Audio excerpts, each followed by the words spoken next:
Hello friends, welcome to my channel spice of life. நம்ம கிருஷ்ணர் கதையில் இன்னைக்கு அத்தியாயம் 6 பார்க்க போகிறோம். வாங்க கதையை கேட்கலாம். அத்தியாயம் 6, பூதனா வதம். நந்த மகாராஜா தன் ஊருக்கு திரும்பிக் கொண்டிருந்த போது கோகுலத்தில் இடையூறுகள் நேரக்கூடும் என்று வசுதேவர் எச்சரித்ததை பற்றி எண்ணிக்கொண்டிருந்தார். நிச்சயமாக அந்த எச்சரிக்கை நட்பு முறையில் தரப்பட்டது, பொய்யாக இருக்காது. அதில் ஏதோ உண்மை இருக்க வேண்டும் என்று நந்தர் எண்ணினார். எனவே அச்சம் மேலிட்டு அவர் புருஷோத்தமனான முழுமுதற் கடவுளை தியானித்தார். ஆபத்தில் இருக்கும் பக்தன் கிருஷ்ணரை எண்ணுவது மிகவும் இயல்பான செயல். ஏனெனில் அவனுக்கு வேறு புகழ் எதுவும் இல்லை. ஒரு குழந்தைக்கு ஆபத்து ஏற்படும் போது அது தாயிடமோ தந்தையிடமோ தஞ்சமடைகிறது. அதுபோலவே பக்தன் எப்போதும் புருஷோத்தமனான முழுமுதற் கடவுளிடம் சரணடைந்திருக்கிறான். குறிப்பான ஒரு ஆபத்தை எதிர்நோக்கும் போது அவன் விரைவாக இறைவனை நினைக்கிறான். தனது அசுர அமைச்சர்களை கலந்தாலோசித்த பின் கோரமான வழிகளில் சிறு குழந்தைகளை கொல்லும் செய்வினையை அறிந்த பூதனா என்னும் சூனியக்காரியை அழைத்து நகரங்களிலும் கிராமங்களிலும் மேய்ச்சல் நிலங்களிலும் உள்ள குழந்தைகளை கொல்லும்படி கம்சன் உத்தரவிட்டான். இத்தகைய சூனியக்காரர்கள் கிருஷ்ணரின் புனித நாமம் உச்சாதானம் செய்யப்படாத அல்லது கேட்கப்படாத இடங்களில் மட்டுமே தம் செய்வினையை நிறைவேற்ற முடியும். கிருஷ்ணரின் புனித நாமம் பேசப்படும் இடங்களில் அது கவனமின்றி இருந்தாலும் கூட சூனியக்காரர்கள், பேய்கள், துர்ச்சம்பவங்கள் போன்றவையெல்லாம் உடனே விலகி போகும் என்று கூறப்படுகிறது. கிருஷ்ணரின் புனித நாமம் மிகுந்த அக்கறையுடன் உச்சாதானம் செய்யப்படும் இடங்களில், அதுவும் முழுமுதற் கடவுளாகிய கிருஷ்ணர் தாமே வசித்த விருந்தாவனத்தில் இது நிச்சயமான உண்மை.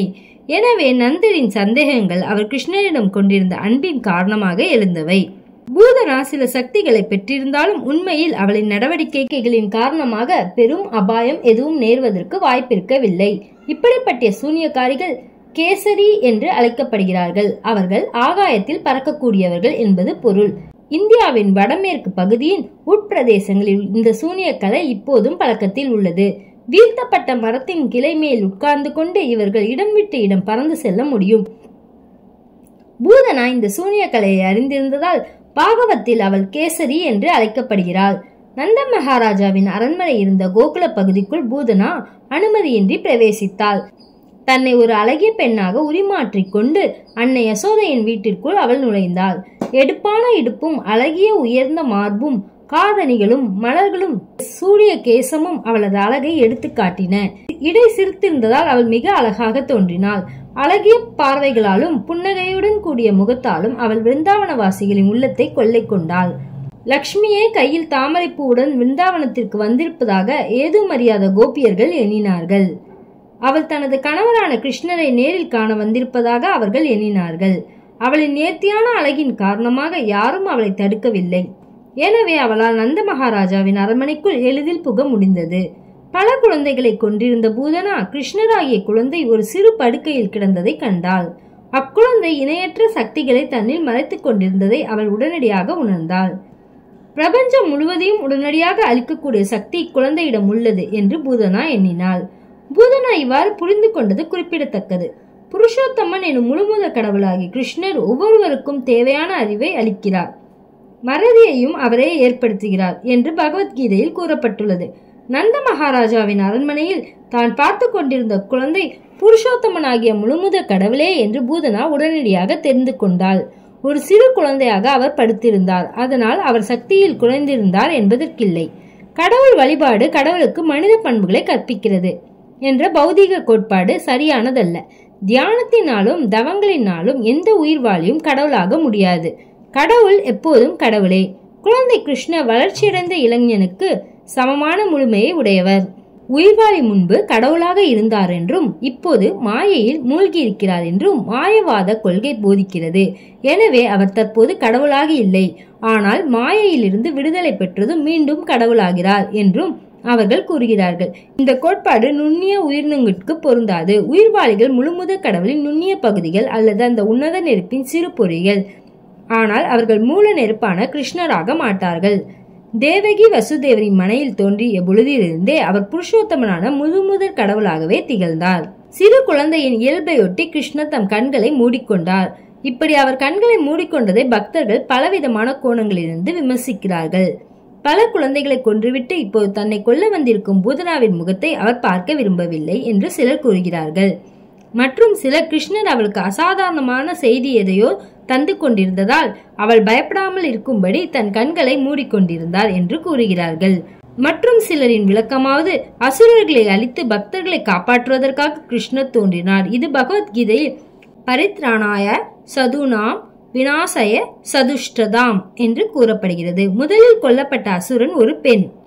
வேத நியமங்களின்படி பெண், பிராமணர்கள், பசு, குழந்தை ஆகியவற்றை கொல்வது கூடாது.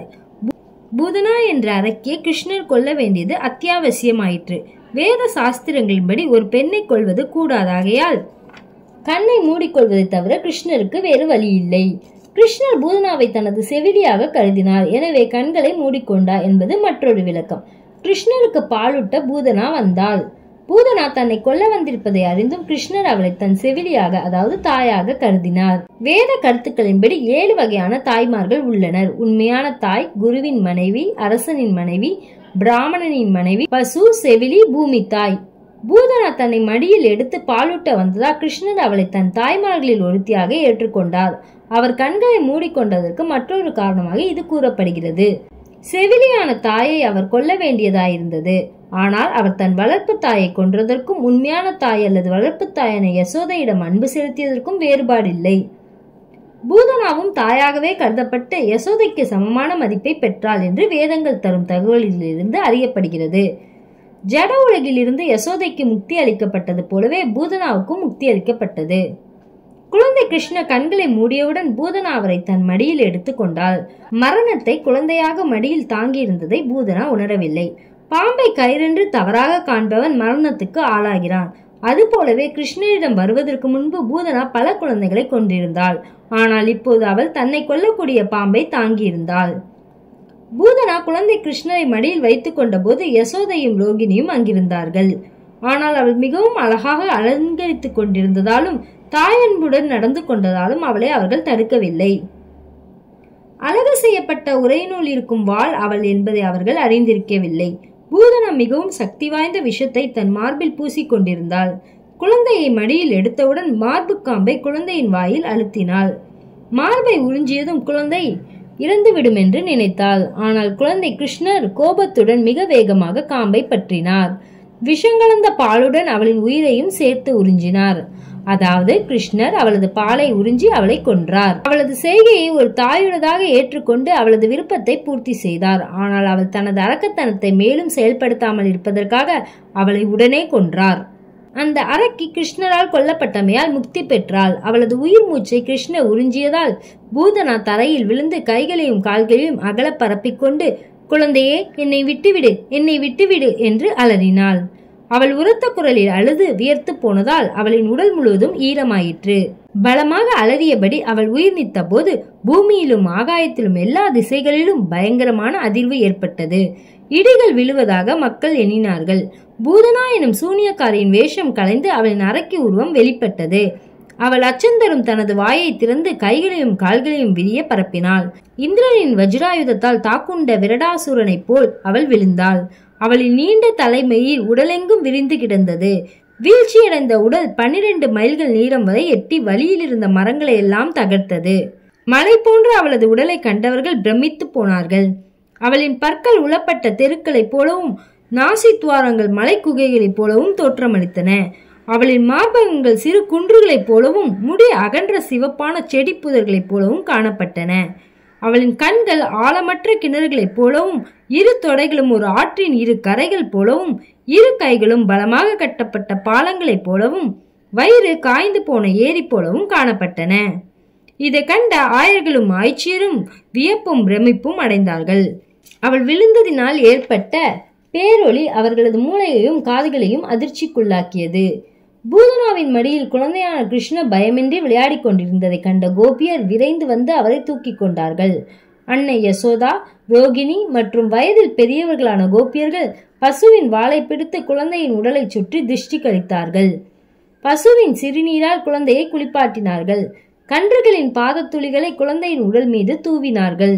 இவையெல்லாம் கிருஷ்ணருக்கு மேலும் இடர்கள் வராமல் பாதுகாப்பதற்காக செய்யப்பட்டன. குடும்பத்தில் பசு எவ்வளவு முக்கியமான இடம் வகிக்கிறது என்பதை இந்நிகழ்ச்சி தெளிவாக எடுத்து காட்டுகிறது. சமுதாயத்துக்கும் உயிரினங்களுக்கும் பசுக்கள் எவ்வளவு அத்தியாவசியமானவை என்பதையும் குறிக்கிறது. கிருஷ்ணரின் பரமான தேகத்துக்கு எத்தகைய பாதுகாப்பும் தேவையில்லை. ஆனால் பசுவின் முக்கியத்துவத்தை நாம் உணரும்படியாக அவரது உடல் பசுவின் சாணத்தால் பூசப்பட்டு, பசுவின் சிறுநீரால் கழுவப்பட்டு, பசுக்களின் பாதத்துளிகளால் தெளிக்கப்பட்டது. புனிதப்படுத்துவதற்கான இந்நிகழ்ச்சிக்கு பிறகு கோபியர் அன்னை யசோதா மற்றும் ரோகிணியின் தலைமையில் கிருஷ்ணரின் உடலை எல்லா தீங்குகளினின்றும் காப்பாற்றுவதற்காக விஷ்ணுவின் 12 நாமங்களை ஜபித்தார்கள். அவர்கள் கை கால்களை கழுவிக்கொண்டு 3 முறை தண்ணீர் உறிஞ்சினார்கள். மந்திரங்களை உச்சாதானம் செய்வதற்கு முன்பாக இவ்வாறு செய்வது வழக்கம். அவர்கள் பின்வருமாறு உச்சாதானம் செய்தார்கள். அன்புள்ள கிருஷ்ணா, மணிமான் என அழைக்கப்படும் பகவான் உமது தொடைகளை காப்பாற்றட்டும். யஞர் என்று அறியப்படும் விஷ்ணு உமது கால்களை காப்பாற்றட்டும். அச்சுதர் உமது கைகளை, ஹயக்ரீவர் உமது வயிற்றையும், கேசவர் உமது இதயத்தையும், விஷ்ணு உமது கரங்களையும், உருக்ரமர் உமது முகத்தையும், ஈஸ்வரர் உமது தலையையும், சக்கரதார் உமது முன்பாகத்தையும், கதாதரர் உமது முதுகையும், கையில் வில்லேந்திய மதுசூதனன் உமது கண் பார்வையும், விஷ்ணு தமது சங்கினால் உமது இடத்து புறத்தையும், உபேந்திரராகிய முழுமுத கடவுள் மேலிருந்தும், தராஷ்யர் பூமிக்கு கீழிருந்தும், ஹலாதரர் உம்மை எல்லா பக்கங்களிலிருந்தும், ரிஷிகேசர் என பெயர் பெற்ற முழுமுத கடவுள் உமது புலன்களையும், நாராயணர் உமது மூச்சையும், இச்வேத தீபத்தின் அதிகாரியான நாராயணர் உமது இதயத்தையும், யோகேஸ்வரர் உமது மனதையும், பிரஷ்னிகர்பர் உமது புத்தியையும், புருஷோத்தமனான முழுமுத கடவுள் உமது ஆத்மாவையும் காப்பாற்றட்டும். நீர் விளையாடும் போது கோவிந்தர் உம்மை எல்லா பக்கங்களிலிருந்தும் காப்பாற்றட்டும். நீர் உறங்கும் போது மாதவர் எல்லா அபாயங்களிலிருந்தும் உம்மை காப்பாற்றட்டும். நீர் செயற்படும் போது விழுந்து விடாமல் வைகுண்டத்தின் அதிபதி உம்மை காப்பாற்றட்டும். நீர் உட்கார்ந்திருக்கும் போது வைகுண்டாதிபதி உமக்கு எல்லா பாதுகாப்புகளையும் அளிக்கட்டும். நீர் உண்ணும் போது யக்ஞங்களின் அதிபதி உம்மை காப்பாற்றட்டும். இப்படியாக குழந்தை கிருஷ்ணரின் உடலில் பாகங்களை காப்பாற்றும்படி அன்னை யசோதை விஷ்ணுவின் பல்வேறான நாமங்களை உச்சரித்து துதித்தாள். பல வகையான துராத்மாக்களும் பேய்களும் குழந்தைகளுக்கு தீங்கு செய்யாமல் பாதுகாப்பதில் யசோதை தீவிரமாயிருந்தாள். அவையாவன தாக்கினிகள், யாதுதானிகள், கூஷ்மாண்டக்கள், யஷர்கள், ராட்சசர்கள், விநாயகர், கெடரா, ரேவதி, ஜுஷ்யுதா, பூதனா, மாத்ருக்கர்கள், உன்மாடர்கள், இவை போன்று மேலும் பல கொடியாவிகள். இவை மக்களை தம் உண்மை இருப்பை மறக்க செய்து அவர்களின் பிரணவாயுவிற்கும் புலன்களுக்கும் தொல்லை விளைவிக்கின்றன. சில வேளைகளில் அவை சொப்பனங்களில் தோன்றி நிலைக்குலைய செய்கின்றன. சில வேளைகளில் அவை முதிர்ந்த பெண்களாக வந்து குழந்தைகளின் இரத்தத்தை குடிக்கின்றன. ஆனால் இந்த தீய ஆவிகள் எல்லாம் கடவுளின் புனித நாமம் இசைக்கப்படும் இடங்களில் இருக்க முடியாது. பசுவின் முக்கியத்துவத்தையும் விஷ்ணுவின் நாமங்களின் மகிமைகளையும் பற்றி வேத நூல்களில் கூறப்பட்டிருந்த செய்திகளில் யசோதைக்கு முழு நம்பிக்கை ஏற்பட்டிருந்தது. எனவே கிருஷ்ணரை காப்பாற்றும் பொருட்டு அவள் பசுக்களையும் விஷ்ணுவின் நாமங்களையும் தஞ்சமடைந்திருந்தாள். அவள் குழந்தையை காப்பாற்றுவதற்காக விஷ்ணுவின் எல்லா நாமங்களையும் ஜபித்தாள். சரித்திர காலத்தின் ஆரம்பத்திலிருந்தே பசுக்களை பராமரிப்பது மற்றும் விஷ்ணுவின் நாமங்களை ஜபிப்பது ஆகிய வேத ஆசாரங்களால் மக்கள் பயனடைந்திருக்கிறார்கள். இப்போது வேத முறைகளை கடைபிடிப்பவர்கள், குறிப்பாக கிரகஸ்தர்கள், குறைந்தபட்சம் 12 பசுக்களாவது வைத்திருக்கிறார்கள். வீட்டில் விஷ்ணுவின் விக்கிரகத்தை பிரதிஷ்டை செய்து வணங்குகிறார்கள். வயதில் மிகுந்த கோபியர்கள் கிருஷ்ணரிடம் தமக்கிருந்த அபரிதமான அன்பின் காரணமாக அவரை காப்பாற்ற விரும்பினார்கள்.